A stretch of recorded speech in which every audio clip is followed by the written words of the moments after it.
சம்பந்தப்பட்ட பெண்ணுடைய மனது வலித்திருந்தால், காயப்பட்டிருந்தால் நான் மன்னிப்பு கேட்டுக்கொள்கிறேன் அப்படின்னு சொல்லி பொன்ராஜ் அவர்கள் ஒரு பதிவை எழுதியிருக்கிறாரு.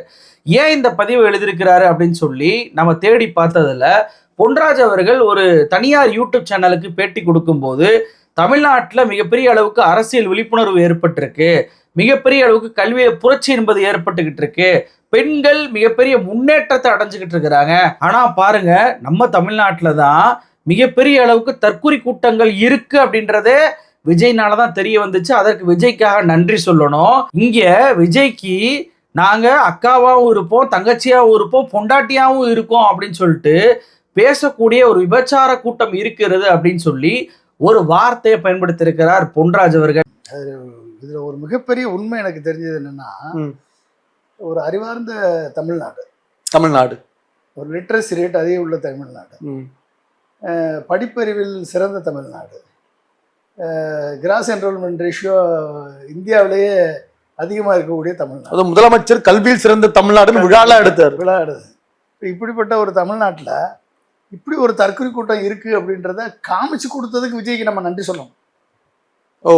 இப்படி ஒரு தற்கொலை கூட்டமெல்லாம் இருக்கு, தறிகட்டு போகக்கூடிய தற்கொலை கூட்டம், வரமுறை இல்லாத தற்கொலை கூட்டம், புருஷன் எனக்கு தேவையில்லை, எனக்கு விஜய் தான் வேணும்னு சொல்ற விபச்சார கூட்டம், விஜய் அண்ணா கல்யாணம் பண்ணிக்கிறோம், அண்ணாவா இருந்தாலும் அண்ணாவாகவும் இருப்போம், தங்கச்சியாகவும் இருப்போம், நாங்கள் தங்கச்சியாக இருப்போம், அக்காவாக இருப்போம், பொட்டாட்டியாக இருப்போம்னு சொல்லக்கூடிய ஒரு விபச்சாரிகள் நிறைந்த ஒரு ரசிகைகள் இருக்கக்கூடிய ஒரு தற்கொலை கூட்டம் இங்கே இருக்கு அப்படின்றத உலகத்திற்கு வெடிக்காமிச்சதுக்கு நம்ம விஜயை பாராட்டணும். இந்த வார்த்தை தான் தாவேகாவுடைய பெண்கள் அத்தனை பேரையுமே இவர் கொச்சைப்படுத்திட்டாரு, இவர் திமுக ஆதரவாளர் அப்படின்னு சொல்லி சம்பந்தமே இல்லாம இதற்கும் திமுகவை இழுத்து விட்டுருக்கிறாங்க இந்த விஜய் ஆதவர்ஜனா தாவேகா கும்பல். பொன்ராஜ் அவர்கள் கல்வியில் சிறந்த தமிழ்நாடா இருக்கு, இப்படிப்பட்ட தற்கொலை கூட்டம் இருக்கே, இப்படி மிக மோசமாக விஜய என் புருஷனா கூட ஏத்துக்கிறேன் அப்படின்னு சொல்லக்கூடிய, புருஷனுக்கு மேலாக கருதக்கூடிய ஒரு பெண்கள் கூட்டம் இருக்கிறதே அப்படின்ற ஆதங்கத்தில் அவர் பேசியிருந்தாலும் கூட இந்த வார்த்தை என்பது தவறான வார்த்தை தான். விபச்சாரிகள் அப்படின்னு சொல்லிட்டு யாரையுமே பயன்படுத்தக்கூடாது. அது ஆதங்கத்தில் சொன்ன வார்த்தையாக இருந்தாலும் நான் ஏற்றுக்கொள்ள மாட்டேன்.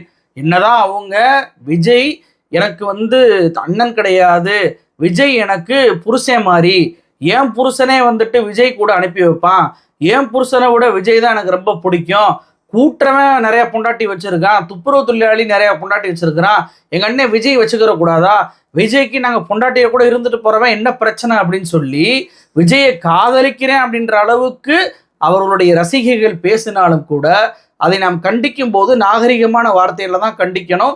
அதில் மாற்று கருத்து என்பதே கிடையாது. அதன் அடிப்படையில தான் பொன்ராஜ் அவர்களுமே சம்பந்தப்பட்ட பெண்கள், நான் இப்படி சொன்ன பெண்கள் அத்தனை பேருமே காயப்பட்டிருந்தா நான் மன்னிப்பு கேட்டுக்கிறேன் அப்படின்னு சொல்லிட்டு மன்னிப்பும் கேட்டுட்டார். பொன்ராஜ் அவர்கள் இப்போ மன்னிப்பு கேட்டுட்டார்ல, இந்த விஷயத்துல விஜய் எப்போது மன்னிப்பு கேட்க போறார்? என்னங்க பேசின பொன்ராஜை விட்டுட்டு விஜயை மன்னிப்பு கேட்க சொல்றீங்க அப்படின்னு சொல்லி கேட்குறீங்களா? இப்படியெல்லாம் தன்னுடைய ரசிகைகள் பேசும்போது முதல் இடத்தில் அதை கண்டிக்கக்கூடிய இடத்தில் இருப்பவர் யாருங்க? விஜய் தானே. என்னம்மா, என்ன அண்ணனா நினைங்கம்மா, நான் உங்களுக்கு தாய் மாமன்மா, அண்ணன் சீரெல்லாம் திட்டங்களை கொண்டு வர்றேன், அன்னலட்சுமி திட்டங்கள்லாம் கொண்டு வரேன், ஏன்னா அப்படி பாருங்க, நான் ஒவ்வொரு வீட்லேயும் விஜய் இருக்கேன் அப்படின்னு சொல்லிக்கிட்டு இருக்கேன். நீங்க என்னடாண்டா உங்களுடைய குடும்பத்தை விட்டுட்டு எனக்கு வர்றதா சொல்றீங்களே, என்ன காதலிப்பதா சொல்றீங்களே, எனக்கு திருமணத்தை தாண்டி அஃபர் இருக்கு அப்படின்றதுக்கெல்லாம் நீங்க ஆதரவாக பேசுறீங்களே. இப்படி பேசக்கூடிய தன்னுடைய ரசிகைகளை விஜய் என்னைக்காவது கண்டிச்சிருப்பாரா? விஜயுடைய கட்சியினராவது என்னைக்காவது கண்டிச்சிருப்பாரா? இப்படி நீங்க கண்டிச்சிருந்தீங்கன்னா இது போன்ற வார்த்தைகளை இவங்க பேசியிருப்பாங்களா? இதற்கு பொன்ராஜ் அவர்களுடைய எதிர்வினையாவது வந்திருக்குமா? அப்போ உங்களுடைய ரசிகைகளை நீங்க எப்போதான் கண்ட்ரோல் பண்ண போறீங்க? அப்போ இந்த சம்பவம் நடந்திருக்கு முதல் காரணமாக நான் விஜயை தான் குற்றம் சாட்டுவேன். விஜயை தாண்டிங்க அவங்களுடைய ரசிகர்கள் பெண்களை எவ்வளவு மோசமாக பேசுறாங்க. அப்போதெல்லாம் இந்த விஜய் வாய் திறந்திருப்பாரா? நடிகராக இருக்கும்போது அஜித்குமாருடைய குடும்பத்தை கொச்சையா பேசினாங்க.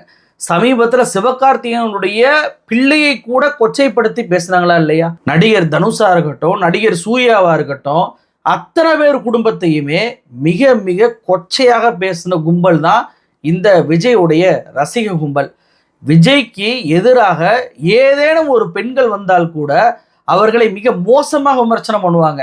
இப்போ ஓவியா என்ற ஒரு நடிகை விஜய் மீது விமர்சனம் வைத்து விட்டார் என்பதற்காகவே அவர் ரொம்ப கொச்சையா பேசினாங்க. அந்த நடிகையுமே விஜயை டேக் பண்ணியே கேள்வி கேட்டாங்கல்ல. ரசிகர்கள் யாரும் இப்படி பண்ணாதீங்கன்ற ஒரு வார்த்தையை விஜய் சொல்லியிருப்பாரா? அதன் பின்பு ஜூலி அப்படின்ற ஒரு பெண், அந்த பெண் விஜயை கேள்வி கேட்டார் என்பதற்காகவே அவருக்கு 3 கல்யாணம் நடந்துருச்சு அப்படின்னு சொல்லிட்டு அவர் நடித்த படங்கள், அவர் நடித்த நாடகங்கள்ல வந்த காட்சிகள் எல்லாம் அவருக்கு குடும்பமே வந்துருச்சு அப்படின்ற மாதிரி பரப்புனாங்களே. மனம் வேதனையோடு ஜூலி என்ற பெண் வந்து வீடியோலாம் வெளியிட்டாங்களே. அப்போ இந்த விஜய் கண்டிச்சாரா?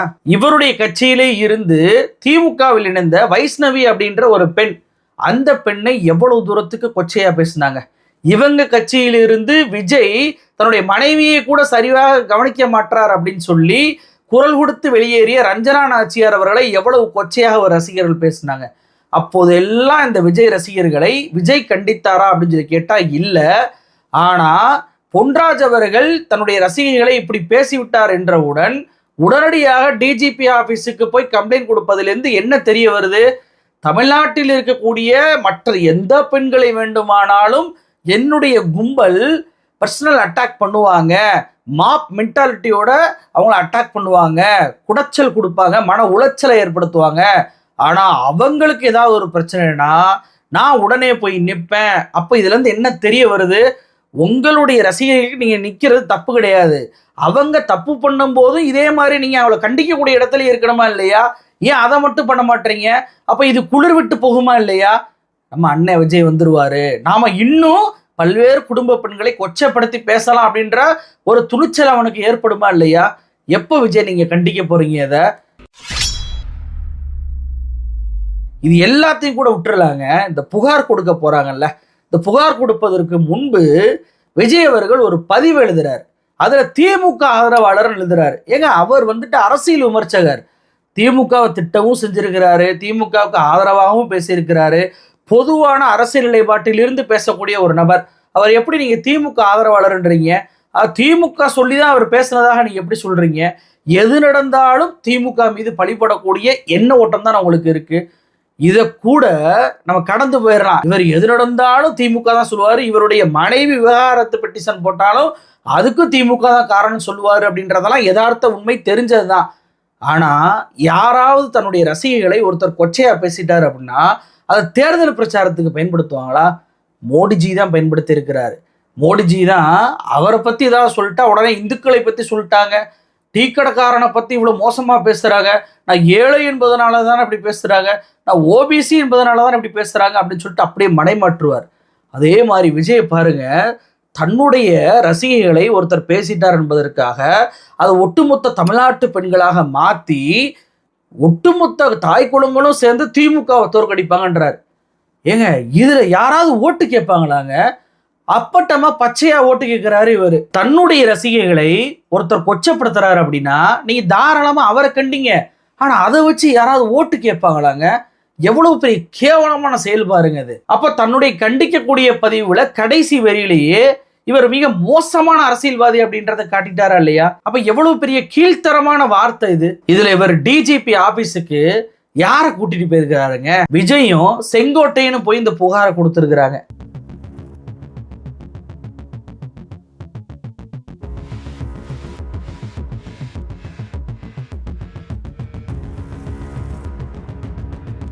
விஜய் தன்னுடைய மனைவியை விவாகரத்து மனு போட்டுட்டாங்க என்பதற்காகவே பல்வேறு கொச்சையான வார்த்தைகள் பேசுவதற்கெல்லாம் நான் வந்துட்டு அந்த வார்த்தையை பயன்படுத்த முடியாது, அந்த அளவுக்கு வார்த்தைகள் அவ்வளவு மோசமாக பேசியும் கூட தன்னுடைய பிஆரை விட்டு இன்ஃப்ளூயன்சரை வச்சு அவருக்கு எதிராக வீடியோ போடுங்கன்னு சொன்ன போதும் கூட வாய் திறக்கவே இல்லை. தன்னுடைய மகள்களை பற்றியும் மகனை பற்றியும் கொச்சையாக பேசும்போது கூட விஜய் வாய் திறக்கவே இல்லை. மாறாக அவங்கெல்லாம் ஒருத்தே இல்லைங்க, நீங்க ஹர்ட் ஆதீங்க அப்படின்னு சொல்லிட்டு அப்போதும் தன்னுடைய மனைவியை கொச்சைப்படுத்திய ரசிகர்களை தூண்டிவிடக்கூடிய வேலையில தான் அந்த விஜய் ஈடுபட்டார். முதல்ல இந்த புகாரை கொடுப்பதற்கே விஜய்க்கு யோக்கியதே இல்லை அப்படின்னு தான் நான் சொல்லுவேன். இவர் ஒரு பக்கம் இப்படி இருக்க, இன்னொரு பக்கம் செங்கோட்டையன் வாச்சாத்தி கொடுமைக்கு சூத்திரதாரி இவர் தான். இவர் வனத்துறை அமைச்சராக இருக்கும்போது தான் வாச்சாத்தி கிராமத்துக்குள்ள போய் 18 பெண்களை ஆத்தங்கரைக்கு கூட்டிட்டு போயிட்டு 13 வயது சிறுமி, 8 மாத கர்ப்பிணி பெண் உட்பட பல்வேறு நபர்களை 18 பெண்களை மிக மோசமாக பாலியல் வன்கொடுமை பண்ணிட்டு அவங்கள ரோட்ல நடக்க வச்சே கூட்டிட்டு போயிட்டு நீதிபதி முன்பு அவங்கள ஆஜர்படுத்தி ஜெயிலில் அடைச்சாங்க இந்த வனத்துறை அதிகாரிகள். இந்த வனத்துறை அதிகாரிகள் மீது எந்த தப்புமே இல்லை, அவங்க எந்த தவறும் பண்ணவே இல்லைன்னு சட்டமன்றத்தில் பேசியவர் செங்கோட்டையன். இறுதி வரைக்கும் அந்த அதிகாரிகளுக்காக துணை நின்றவர் செங்கோட்டையன். 13 வயசு குழந்தை, 8 மாத கர்ப்பிணி பெண், 18 பெண்கள் பாலியல் வன்கொடுமை செய்யப்பட்ட அந்த வழக்குக்காக வாதாடிய நபர்களை கொலை செய்யக்கூடிய அளவுக்கு, மிரட்டல் செய்யக்கூடிய அளவுக்கு துணிச்சல் மிக்க ஒரு செங்கோட்டையன் அவரை கூட்டிட்டு போயிட்டு நீங்க புகார் மனு கொடுக்க போறீங்க. புகார் மனு கொடுப்பதற்கு உங்களுக்கும் யோகிதை இல்லை, நீங்க கூட்டிட்டு போன ஆளுக்கும் யோகிதை இல்லை. நான் ஒரே ஒரு விஷயத்தை கேட்குறேங்க. இப்படி புகார் கொடுக்க போன இதே விஜய் இன்னைக்கு நடந்த சம்பவம், அதாவது நாம் தமிழர் கட்சியுடைய ராணிப்பேட்டை தொகுதி வேட்பாளராக இருக்கக்கூடிய தாரிகா அப்படின்ற ஒரு பெண், அந்த பெண் விஜய் பற்றி ஒரு கமெண்ட்டை பொதுக்கூட்டத்தில் பேசிட்டார் என்பதற்காகவே மிக கொச்சையாக வார்த்தைகள், அருவருக்கத்தக்க வார்த்தைகள்ல அவருக்கு எதிராக ஒரு பதிவு எழுதியிருக்கான் விஜய் ரசிகன் ஒருத்தன். அந்த பதிவை பல விஜய் ரசிகர்கள் கொண்டாடுறாங்க. இன்னைக்கு அந்த பெண் புகாரை கொடுத்துட்டாங்க ராணிப்பேட்டை காவல்துறை கிட்ட. இன்னைக்கு அவ்வளவுதான், வாழ்க்கை முடிஞ்சு. அந்த பெண்ணுக்கு எதிராக பதிவு எழுதினுடைய அந்த நிலைமை. இந்த சம்பவத்தை விஜய் கண்டிச்சாரா? விஜய் கட்சியில் இருக்கக்கூடிய நபர்களாவது கண்டிச்சாராங்க? அப்போ தனக்கு எதிரான சினிமா நடிகர்களாக இருக்கட்டும், அரசியல்வாதிகளாக இருக்கட்டும், அரசியல் விமர்சகர்களாக இருக்கட்டும், அவங்கள அத்தனை பேருமே நீங்க கொச்சப்படுத்துங்க, அவங்களுடைய குடும்பத்தை நீங்க டார்கெட் பண்ணுங்க, கேவலப்படுத்துங்க, இப்படியெல்லாம் உசுப்பேத்தி அவர்களை வளர்த்து விடக்கூடிய விஜய் தன்னுடைய மனைவியவே மிக கொச்சையாக எழுத சொன்ன அந்த நபர்களை கண்டிக்காத விஜய் ஒரு நடிகையை உடன்கூட்டி சென்றதனால அதற்கு எதிராக விஜயை பொதுமக்கள் கண்டிக்கும் போது நீங்களாம் ஒர்த்து இல்லைங்க, எல்லாம் ஷாக்காகாதீங்க, நீங்க ஹர்ட் ஆகாதீங்க, எனக்கு வலிக்குது அப்படின்னு சொன்ன அந்த விஜய் இந்த புகாரை கொடுப்பதற்கு குறைஞ்சபட்ச தகுதி என்பதே கிடையாது. பொன்ராஜ் அவர்கள் தவறு செய்தால் அவர் இன்னைக்கு மன்னிப்பு கேட்டுட்டார், அவர் மீது சட்ட நடவடிக்கை எடுக்கணும்னா புகார் கொடுங்க.